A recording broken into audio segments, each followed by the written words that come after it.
All right, we're on. Hi. Today we're going to sand, print, relieve a curling rock. By the way, I'm Cranky on Curling Zone, and on the SaskCurl website I go by Rock Doc. And these are some of the things you need to do this. This is the way I do it. Not everybody does it like this. This is the way I choose to sand curling rocks.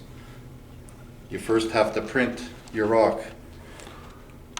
You need computer carbon paper. It's carbonless, two-sided. It's ribbed on the sides. You can see where the depression on the side is. That usually indicates that the other side goes up against the rock. I always check to make sure that side's like that.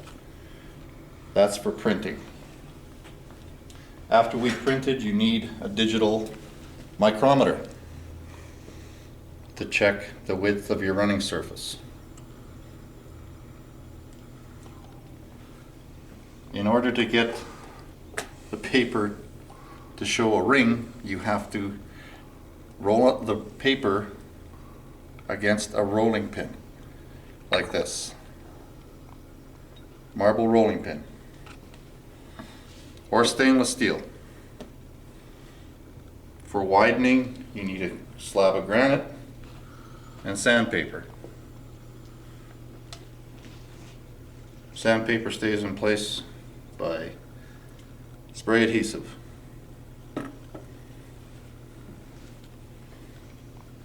And a relief table.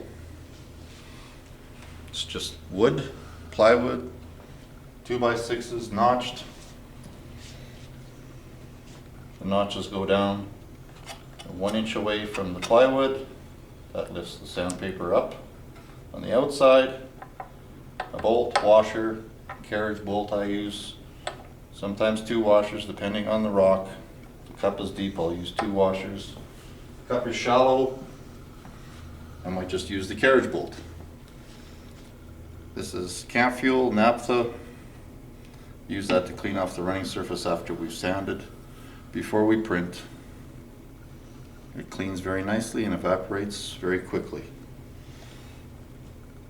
And you need time, and if your eyes are poor, get glasses so that you can read your prints. Because